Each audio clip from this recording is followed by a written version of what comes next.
Just when you thought you had heard all about jobs created for high-ranking members of the Bill Richardson administration, guess what? We have found another. One of the former governor's closest aides was given a military slot on an emergency basis, but she's not military. And when you hear where she is now, you'll wonder about the emergency. News 13's Tim Maestas is on special assignment. Meet Caitlin Kelleher, a young, upwardly mobile New Mexico professional. This week, she's taking in the sights of old Europe. She might visit the Eiffel Tower while in Paris or soak up the old world charm of Seville. She spent Tuesday shopping in Madrid. But Caitlin is not on vacation. She's working. What kind of great job does she have? Officially, she works as a spokeswoman for the New Mexico National Guard. But it's not that simple.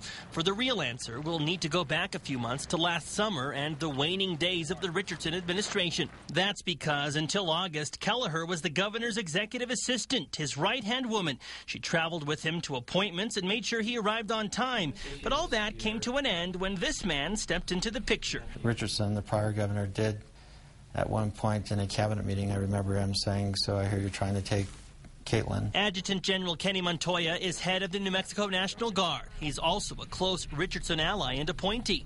General Montoya personally intervened to get Kelleher a $60,000 a year job in the Guard's PR office in August. How did he do that? Well, Kelleher's job was supposed to go to an enlisted member of the military, but the general made an exception in her case and hired Kelleher on an emergency basis. Who else applied for the job? The Guard told us it doesn't know. But here's something we do know. Just months after she started at the Guard, Kelleher got restless. In January, she put in for a 6-month leave of absence without pay for, quote, personal reasons. What were the personal reasons? Was it to improve her health, go back to school, or pick up a new skill? National Guard regulations require one of those to happen in order for a leave of absence to be granted.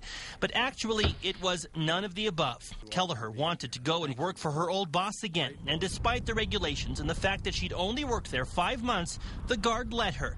Kelleher is now on a 6-month leave of absence from the Guard without pay. Do I think she's going to come back? Probably not. In fact, I recently sent her a message and just said, "You've had a month to think about this. You did a great job for us. Really appreciate it. But you have to choose. I need somebody here." This is Bill Richardson's new office just around the corner from the plaza in downtown Santa Fe. And on the other side of that window is the desk where Caitlin Kelleher, his executive assistant for the second time, now works. We know it's her office because of the mementos. That's a picture of her, Governor Richardson, and the Governator. It's clear Kelleher is politically connected, but Montoya says it had nothing to do with his decision to hire her. We're the New Mexico National Guard. We don't get involved in politics. Governor Susana Martinez fired other Richardson appointees who moved to classified jobs before his administration ended, but Kelleher has a federal job, so Martinez holds no sway over it. However, that doesn't mean she has to like it. In a statement, she told News 13 that she is, quote, concerned when a political appointee appears to be receiving preferential treatment or job protection based on their previous political allegiances. These are jobs funded with taxpayer dollars. Their conditions of hire and terms of employment should never be awarded as a political favor. Tim Maestas, KRQE News 13. General Montoya says he expects an answer from Kelleher soon about whether she plans to stay with the National Guard. Now, we tried to reach Ms. Kelleher, but she has not gotten back to us.